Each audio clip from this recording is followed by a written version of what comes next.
Welcome to Bong mathematics. Hello viewers, এই ভিডিওতে আজ আমরা 2D জিওমেট্রির উপর খুব গুরুত্বপূর্ণ একটা অংশ আলোচনা করব, যেখান থেকে আমরা অনেক এমসিকিউ এর উত্তর খুব ইজিলি দিতে পারবো। তো প্রথমে আমরা যে ওয়ার্কিং ফর্মুলাটা কাজে লাগবে ওটা নিয়ে আলোচনা করে নেব এবং তারপর এটার উপর বেস করে একটা এমসিকিউ করে নেব। তো দেখো, এটা হচ্ছে আমাদের কি reduction of the equation of A conic, অর্থাৎ একটা কনিকের ইকুয়েশন যদি দেওয়া থাকে ওটা আমরা যদি ক্যানোনিক্যাল ফর্মে চেঞ্জ করতে চাই ওখানে আমাদের কি প্রসিডিওর ফলো করতে হবে। তো দেখে নাও, এখানে আমরা কি বলছি যে যদি কনিকটা সেন্ট্রাল কনিক হয়, আমরা কেবল এই পার্টটুকু আলোচনা করব। তো যদি সেন্ট্রাল কনিক হয় সেই ক্ষেত্রে ডেল্টার ভ্যালুটা হচ্ছে নট ইকুয়াল টু 0 এবং ক্যাপিটাল ডি এর ভ্যালুটা হচ্ছে নট ইকুয়াল টু 0, তখন আমাদের সেন্ট্রাল কনিক হয়। এবার ডেল্টাটা কি এবং ডিটা কি একটু পরেই তোমাদের জানাবো, তখন তোমরা দেখতে পাবে। এবার এখানে দেখে নাও, যদি আমাদের প্রথমে ইকুয়েশন অফ কনিক এইভাবে দেওয়া থাকে, অর্থাৎ a x square plus 2hxy plus by square plus 2gx plus 2fy plus c equal to 0, এই ফর্মেটে যদি দেওয়া থাকে এবং যেই কনিকের সেন্টারটা হচ্ছে x1, y1 পয়েন্টে রয়েছে, তখন দেখো আমরা যখন কনিকের যে কোনো ইকুয়েশনকে ক্যানোনিক্যাল ফর্মে নিয়ে যেতে চাই, প্রথমে আমরা কি করি, ট্রান্সলেশন করি। তো ট্রান্সলেশন কিভাবে করি, যে অরিজিনটাকে আমরা এই সেন্টারে ট্রান্সফার করে দিই, অর্থাৎ এই পয়েন্টে আমরা শিফট করে দিই অরিজিনটাকে। Transferring the origin to the centre x1, y1 without changing the direction of the axis, মানে অ্যাক্সিসের ডিরেকশন চেঞ্জ না করে এটা করছি। তার মানে এখানে আমরা কি করছি, ট্রান্সলেশন করছি। তো তখন আমাদের ইকুয়েশন 1টা কীভাবে রিডিউস হয়ে যায় দেখো, a x dash square plus 2h x dash y dash plus b y dash square plus d, এই ডিটা হচ্ছে নতুন constant term.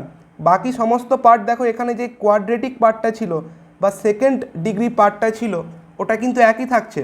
X dash y dash হচ্ছে আমাদের কি new coordinate system, X Y থেকে তুমি কোথায় নিয়ে গেছো, এক্স ড্যাশ ওয়াই ড্যাশে। তো দেখো এখানে লেখা আছে প্রত্যেকটা জায়গা, যেখানে ডি মানে হচ্ছে ডেল্টা বাই ক্যাপিটাল ডি এবং এক্স ড্যাশ ওয়াই ড্যাশ হচ্ছে নিউ কোঅর্ডিনেট। এবার আমাদের কাজ কি হয়, প্রথমে ট্রান্সলেশন করি। ট্রান্সলেশন করে আমরা কি করি, এখানে যেই এক্স এবং ওয়াই এই যে টার্মগুলো আছে এগুলো ওড়াই আমরা বা এগুলো রিমুভ করি। তারপরের কাজ আমাদের কি হয়, এই যে ইকুয়েশনটা পাই এর উপর রোটেশন অ্যাপ্লাই করি, দিয়ে এক্স ড্যাশ ওয়াই ড্যাশ এই টার্মটা আমরা রিমুভ করি। তো দেখো এখানে আমরা বলছি এবার যে let us now rotate the access about the new origin, ওই যেই পয়েন্টে আমরা শিফট করেছি অর্থাৎ সেন্টারে x1, y1 এই সেন্টারে ছিল। তো এই সেন্টারের রেসপেক্টে আমরা যদি নতুন অ্যাক্সিসগুলোকে ঘুরিয়ে দিই, ঠিক আছে, বা নতুন যে অ্যাক্সিসগুলো তৈরি হবে ওগুলোকে ঘোরালে আমাদের এক্স ড্যাশ ওয়াই ড্যাশটা রিমুভ হয়ে যাবে। তো এখানে যেই অ্যাঙ্গেল অফ রোটেশনটা থাকে এটাও আমাদের খেয়াল রাখতে হবে। এটা কিভাবে পাই, tan 2 theta equal to 2h by a minus B, ঠিক আছে, আমরা ওখান থেকে পেয়ে যাই। তো এখান থেকেও কিন্তু এমসিকিউ তৈরি হতে পারে যে অ্যাঙ্গেল অফ রোটেশন কী হবে, যাতে করে আমরা এক্স ওয়াই টার্মটাকে রিমুভ করতে পারি, তখন কিন্তু এই ফর্মুলা দিয়ে বের করতে হবে, ঠিক আছে। তারপর দেখো, এবার দেখো যদি আমরা রোটেশনটা অ্যাপ্লাই করে দিই, এক্স ওয়াই টার্মটাও আমাদের চলে যাচ্ছে, ভ্যানিশ হয়ে যাচ্ছে, তখন আমাদের পুরো ইকুয়েশনটা এই ফর্মে দেখতে হয়ে যাবে, অর্থাৎ যেখানে X square into something Y square into something plus constant term. এই কনস্ট্যান্ট টার্ম কী করে বের করতে হবে, আমরা এই ওপরের ফর্মুলা থেকে পেয়ে যাব। এখন এই এ ড্যাশ এবং বি ড্যাশ এটা কি করে পাবো, এটা আমাদের যেই ট্রান্সলেশন রোটেশন যে চ্যাপ্টারটা আছে ওখানে একটা ইনভেরিয়েন্টের প্রপার্টি আছে, ওখান থেকে আমরা বলতে পারি a plus b equal to a dash plus b dash এবং a b minus h square equal to a dash b dash. এটা যদি কাজে লাগাই এখান থেকে এ ড্যাশ এবং বি ড্যাশের ভ্যালু পেয়ে যাব, দিয়ে আমাদের এইটা হয়ে যাবে ক্যানোনিক্যাল ফর্ম। তাহলে যেটা 1 নম্বর ইকুয়েশন ছিল তার ক্যানোনিক্যাল ফর্ম এই 2 নম্বর ইকুয়েশনটা হবে। তোমাকে অনেক সময় এমসিকিউ এটাও দিতে পারে যে ইকুয়েশন 1টা দিয়ে দিল, বললো তার ক্যানোনিক্যাল ফর্মটা বের করে দাও। তুমি কিছু না করে ডিরেক্ট এইভাবে অ্যাপ্লাই করতে পারবে যদি তোমার এই ফর্মুলাগুলো জানা থাকে, তাই এটা আমি জানিয়ে রাখছি, ঠিক আছে। এবার দেখো এখানে লেখা আছে যে ইকুয়েশন 2টা আমাদের কি দিচ্ছে, যে স্ট্যান্ডার্ড ফর্ম বা ক্যানোনিক্যাল ফর্ম।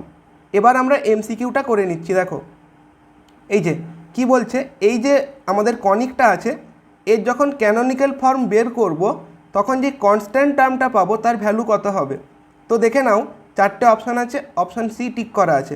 কিন্তু কনস্ট্যান্ট টার্মের ফর্মুলাটা আমরা একটু আগে আলোচনা করলাম যে এটা যেহেতু একটা সেন্ট্রাল কনিক হচ্ছে, চেক করে নিতে হবে সেন্ট্রাল কনিকের জন্য। তো সেন্ট্রাল কনিক যেহেতু হচ্ছে, কনস্ট্যান্ট টার্ম কীভাবে হবে, ডেল্টা বাই ডি। তো যেখানে ডেল্টাটা কি দেখো, ডেল্টা মানে হচ্ছে তোমার কি ABC plus 2FGH minus AF square minus BG square minus CH square. এখানে ভ্যালুটা তোমরা পেয়ে যাবে -26। কম্পেয়ার করবে এখান থেকে ওই যেটা লিখেছিলাম আমরা ইকুয়েশন 1টা, AX স্কোয়ার প্লাস 2HXY, এভাবে ওখান থেকে কম্পেয়ার করলে ABC সমস্ত ভ্যালু পেয়ে যাবে।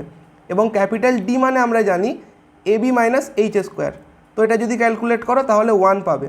তো ফাইনালি কনস্ট্যান্ট টার্ম কী হবে, ডেল্টা বাই ডি করলে -26।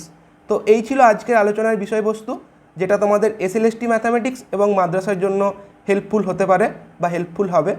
যদি ভিডিওটা ভালো লেগে থাকে তাহলে বন্ধুদের সঙ্গে শেয়ার করে দিও এবং চ্যানেলে নতুন হলে সাবস্ক্রাইব করে বেল আইকনটা প্রেস করে দিও। Thanks for watching.